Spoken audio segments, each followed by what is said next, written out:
One of these cars killed its owner's life savings in 12 months. One was so slow, it couldn't outrun a bicycle downhill, and one was never even the car it claimed to be. Australia, in the 1950s, trusted the wrong machines. 12 families found out the hard way. This is what they drove and why it destroyed them. Number 1-195-01953 Triumph Mayflower, the Triumph. Mayflower was sold as a miniature luxury car, a compact Rolls-Royce for ordinary buyers. The brochures were convincing. The reality was not. Underneath that knife-edge styling sat a 1,247cc side-valve engine producing just 38 horsepower. Hauling a car that weighed close to a ton, road testers clocked 0 to 60 miles per hour at an almost unbelievable 42 seconds. On Australian highways, that wasn't just slow, it was dangerous. American motoring journalist Tom McCahill dismissed it as a slab-sided tobacco can, and Australian buyers who saw one in person couldn't entirely disagree. The 3-speed gearbox, borrowed from the much larger standard Vanguard, was completely wrong for such a small engine. Buyers who paid the premium price received a car that was neither fast, comfortable, nor reliable enough to justify a single dollar of it. Number 1-11950-1958 Ford Prefect. The Ford Prefect was a pre-war car doing its best to survive in a post-war world. Assembled at Ford's Geelong plant in Victoria, it carried a 1.2-liter side-valve engine producing around 30 horsepower technology that engineers in 1950 already considered outdated. On English suburban streets, the Prefect got by Australian roads, with their heat corrugations and distances that British engineers had never imagined. It struggled constantly. Overheating was a complaint mechanics across the country knew by name. The body rattled on rough surfaces. The styling looked a decade old before the car left the showroom, and the locally built Holden FX and FJ offered far more capability for similar money. The Prefect's sales numbers told the story clearly enough. Number 10195-21958 Standard Vanguard, the Standard Vanguard, assembled at Standard's Port Melbourne plant, looked like a sensible choice on paper. In practice, it suffered from everything that made British cars poorly suited to Australian conditions. The 2.1-liter wetliner engine was prone to overheating on sustained high-speed drives. Precisely, the driving that Australian highways demanded every single day. The 3-speed column-shift gearbox drew consistent criticism for imprecise, difficult operation. Suspension tuned for British country lanes crashed over corrugated outback tracks. Rust attacked sill panels and wheel arches within a few years in coastal areas, and owners in the hotter states reported cooling system failures their local dealers had no reliable answer for. The Vanguard sold because it was British and familiar, not because it was genuinely good. Number 9195-01959 Austin A40, the Austin A. 40 arrived with strong brand recognition and modest expectations, and still disappointed. The 1.2-liter 4-cylinder engine, producing around 40 horsepower, was simply not adequate for a country where interstate journeys meant hundreds of kilometers of heat, dust, and rough road. Owners in rural areas reported consistent cooling failures. The lightweight body that performed adequately in England developed rust with alarming speed in coastal Queensland and New South Wales. The synchromesh gearbox frustrated Australian drivers who needed something more responsive, and an interior that was basic, even by 1950 standards, offered little comfort on the long drives that Australian life required. When the Holden arrived with genuine torque and proper suspension, the A40's limitations became impossible to excuse. Number 81953-1959 Hillman Minx. The Hillman Minx occupied the mid-range of the Australian market with a determined commitment to mediocrity. The 1.3-liter overhead valve engine produced around 47 horsepower, adequate in the city, breathless on any hill or highway merge. The column-shift gearbox was consistently criticized by Australian drivers who strongly preferred a floor-mounted change. Interior trim pieces came loose within the first year. Window seals leaked in heavy rain. Dashboard fittings rattled on rough surfaces from early ownership. Chrysler Australia, which handled imports of Roots Group vehicles, including the Minx, found that the car simply could not match the Holden on value or durability. Road testers of the era noted consistently that the Minx felt fragile in Australia in a way that better engineered alternatives simply did not. Number 71954-1961 Nash Metropolitan. Few cars better demonstrate the concept of wrong car. wrong continent than the Nash Metropolitan. Built as a joint venture between American Nash and Austin in Britain.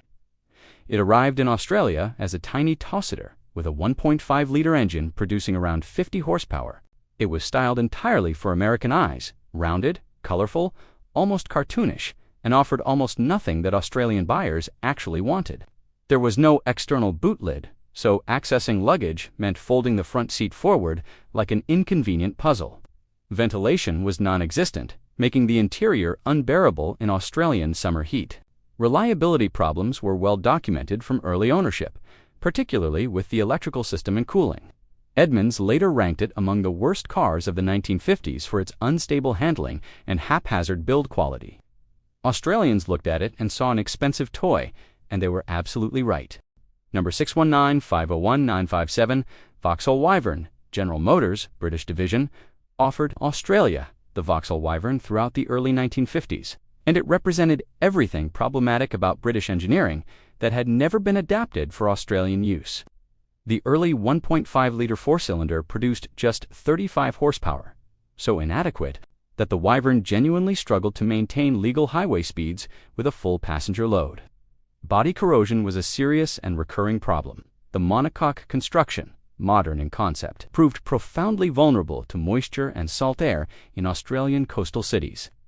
With panel rust developing within just 2 years, in many documented cases, steering was heavy and imprecise.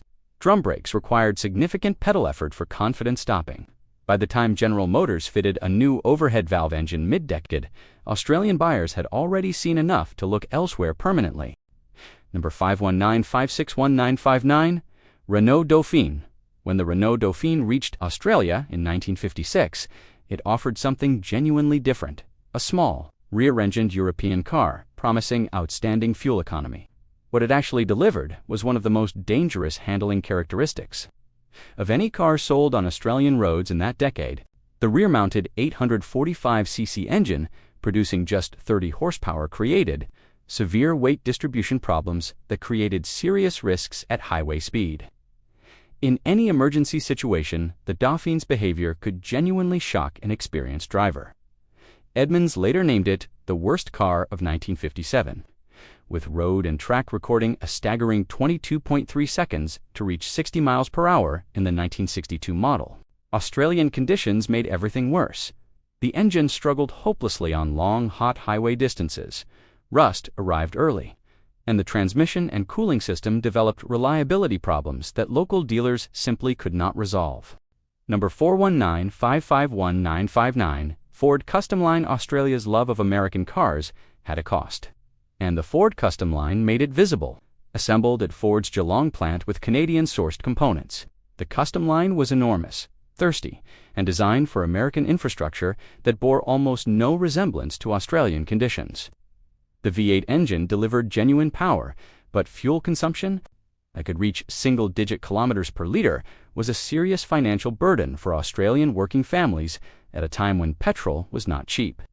The massive body, stretching well over 5 meters, was genuinely difficult to maneuver on the narrower streets of older Australian cities. Suspension tuned for smooth American freeways crashed on corrugated bush tracks.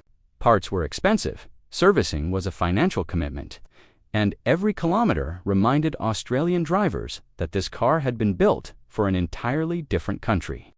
Number 21953-1956, DeSoto Diplomat. The DeSoto Diplomat was a piece of badge engineering that Chrysler Australia hoped buyers would never examine to close illy, and many of them did. Chrysler assembled the Diplomat locally using what was essentially a rebadged Plymouth, with the more prestigious DeSoto name applied purely to justify a higher price. The 6-cylinder engine offered reasonable performance, and the automatic transmission was a genuine selling point. But the fundamental dishonesty of the exercise, combined with the car's complete unsuitability for Australian conditions, made it one of the most resented vehicles of its era. Fuel consumption was severe. The enormous American body demanded roads and parking spaces that Australian cities didn't have. Rust attacked body panels with a speed that shocked owners who expected American cars to be more substantial. When buyers understood what they had actually purchased, the reaction in showrooms was deeply and vocally unfavorable. Number 11958196 Ford Edsel Australian import. At the top sits a car whose failure was so complete and so thoroughly documented that it became a permanent case study in how not to bring a vehicle to market anywhere on Earth. Ford invested the equivalent of over $2 billion in today's money, developing and marketing the Edsel, and Australian buyers rejected it with the same decisiveness as everyone else. The distinctive vertical grille was mocked from the moment anyone saw it in person. The push-button transmission mounted in the center of the steering wheel confused drivers and created real safety concerns. Beyond the styling, Australian-delivered Edsels carried every quality control failure of the entire production run: oil leaks, sticking hoods, faulty brakes, and electrical systems that behaved unpredictably from early ownership. Australian dealers spent their own time and money making cars presentable before customers could see them. Ford discontinued the Edsel globally after barely 2 model years, having produced fewer than 119,000 units in total. In Australia, sales were so negligible that the car's presence here amounted to little more than an expensive footnote to one of the most catastrophic product launches in automotive history.